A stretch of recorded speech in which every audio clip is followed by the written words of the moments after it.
함께 읽은 말씀은 이 누가복음 이 구절들에서 특별히 이 읽은 구절들은 제자에 대해서 설명하는 말입니다. 예수님을 따르는 제자가 어떤 사람이 따라갈 수 있는가에 대해서 예수님 스스로가 제자들에게 하신 말씀입니다. 우리가 제자도라고 하잖아요. 제자는 이런 길을 가야 한다라고 말하는 일종의 그 규범 같은 거라고 볼 수 있죠.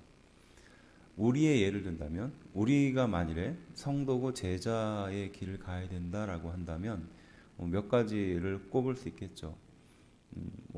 지금 우리의 기준으로 봤을 때는 이렇게 새벽 기도를 나오는 것도 제자도 중에 하나일 수 있습니다. 또 교회 일을 내 몸과 같이 사랑하는 크리스찬으로서 세상에서 살아갈 때 하나님 보시기에 부끄럽지 않은 그 말과 행동을 하고 유지하는 것, 그것도 제자도가 될 수 있습니다. 자, 그런 것들, 그런 조건들이 우리가 생각하는 예수님을 따르는 그 성도의 기준이라고 생각하죠. 그런데 예수님은 무엇이라고 말씀하시는지 먼저 23절을 보면 이렇게 말씀하시죠. 또 무리에게 이르시되, 이제 새로운 말씀을 하시는데, 아무든지 나를 따라오려거든, 나를 따라오려거든이라는 것이 제자겠죠. 제자의 길을 가기 위해선이라는 말입니다. 그리고 자기를 부인하고, 이게 첫 번째입니다. 두 번째가 날마다 제 십자가를 지고 나를 따를 것이다 라고 말합니다. 나를 부인하고가 첫 번째 제자도의 길입니다. 예수님께서 말씀하신 두 가지 제자도의 길이 있는데, 첫 번째가 자기를 부인하는 것입니다. 자기를 부인하는 것. 내가 내 자신에 대해서 부인한다. 자신의 정체성을 없는 것으로 생각한다라는 거거든요. 이게 참 어려운 말이기도 하고 또 어떻게 보면 쉬운 말이기도 합니다. 내가 나됨을 부정하는 것이 됩니다. 그러니까 내가 하고 싶은 것, 내가 이루려는 것, 또 내가 이렇게 했으면 하고 바라는 그것을 부인해야 된다는 거예요. 자기를 부인하는 것.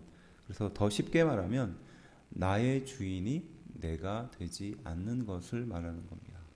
나의 주인이 내가 되지 않는 것. 이 문장이 참 단순한 문장이지만 참 의미가 깊은 문장입니다. 내가 내 인생을 사는데, 하나님이 나에게 숨을 주시고 생명을 주셔서 내 인생을 사는데 내가 나를 부인한다는 말이 결코 만만한 말은 아니죠. 자기를 부정한다는 말은 내가 하고 싶은 어떤 욕심이나 욕구들을 주님의 십자가 앞에 내려놓는다는 것이 되기도 합니다.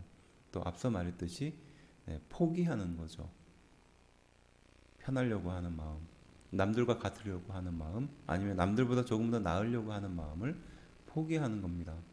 그리고 내 안에 끊임없이 생기는 그 목소리들을 듣지 않는 것이죠. 자기를 부인한다는 것은 결코 쉽지 않은 일입니다. 하지만 이 십자가의 길을 가기 위해서는 성도들이 반드시 해야 할 일이기도 하죠. 자기를 부인하지 못하는 신앙생활을 하게 되면 끊임없이 내 안의 욕심과 내 안의 욕구들, 또 내가 이루고 싶어하는 그 소원들이 나를 지배하게 됩니다. 그리고 자기의 몸이 편하거나 내가 결정하는 것에 대해서 확신을 갖게 되죠. 그래서 이것을 반대하거나 이것을 부정하거나 이것을 아니다라고 말하는 사람을 적으로 간주하게 됩니다. 그 대표적인 인물이 누구일까요? 그 당시에 유대인의 지도자들이었습니다. 그들 또한 하나님의 말씀을 믿고 하나님의 말씀을 따르면서 평생 살아왔던 사람입니다. 그래서 하나님의 말씀이라면 자신의 생명과도 바꾸는 그런 열심을 가지고 있는 사람들이었어요. 하지만 자기를 부인하지 못했기 때문에, 내가 이루고 싶은 그것을 십자가 앞에 내려놓지 못했기 때문에 결국은 예수님을 구주로 고백하지 못하게 되는 그런 실수를 저지르게 되죠. 자신의 욕심에 눈이 어두워서 자신의 그 생겨나는 그 죄의 근성을 버리지 못해서 결국은 예수님을 눈앞에 두고도 예수님을 분별하지 못하는 그런 실수를 하게 되죠. 누가 나를 무시하면 우리는 참을 수 없는 큰 고통에 빠지게 됩니다. 하루 종일 왜 저 사람이 나를 저럴까, 저렇게 대할까, 내가 만만해서 그런가, 이렇게 생각을 하게 되죠.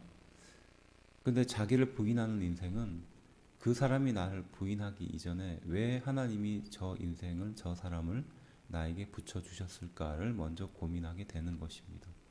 내 자존심이 중요한 것이 아니라 나를 통해서 왜 하나님이 저 상황에 놓여지게 하셨을까를 먼저 기도하는 인생이죠.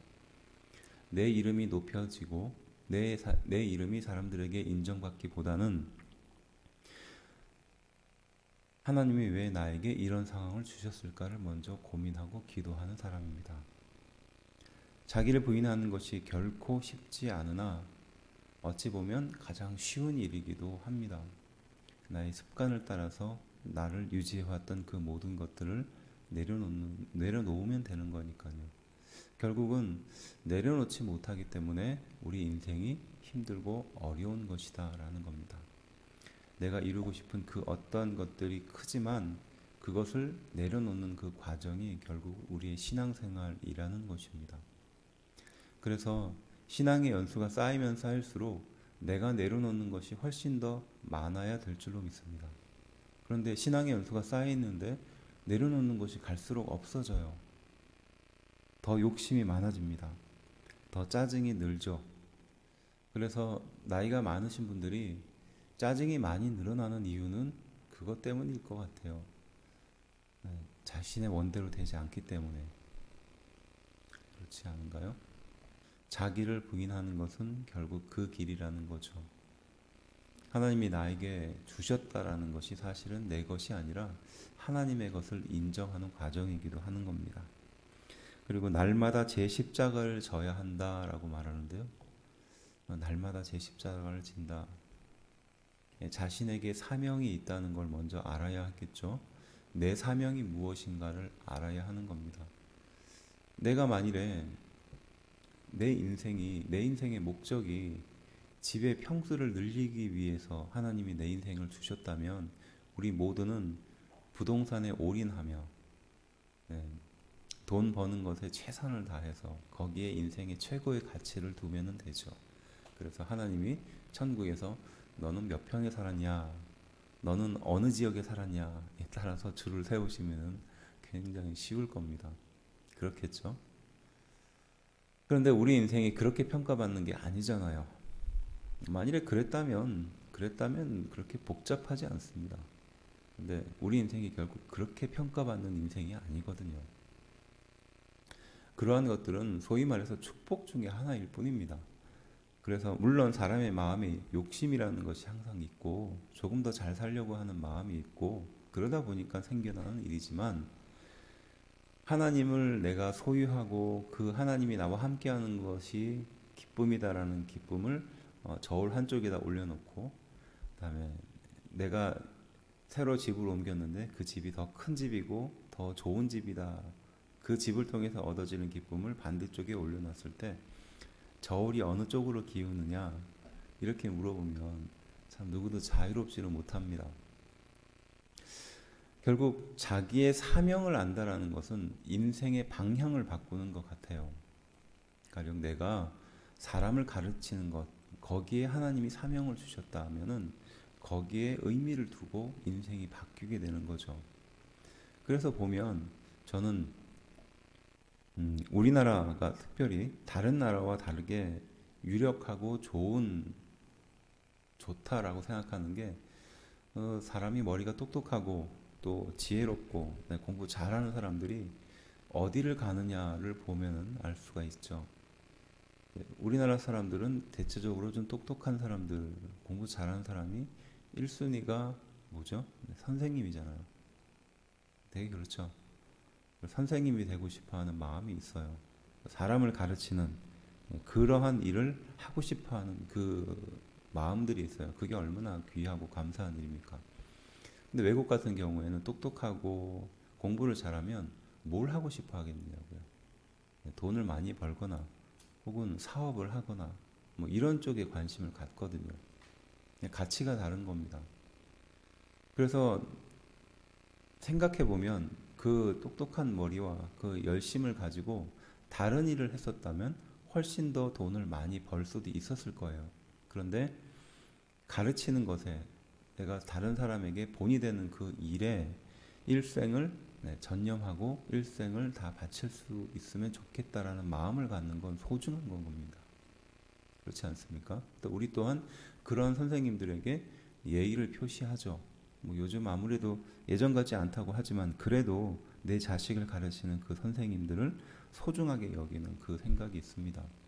돈도 중요하지만, 돈도 소중하지만 그거보다 더 소중한 곳에 가치를 두고 있기 때문에 그 선생님으로서의 일을 감당하는 겁니다. 이것을 한마디로 정리하면 사명이죠. 사명이 없는 일이 없어요. 경찰도 그렇지 않습니까?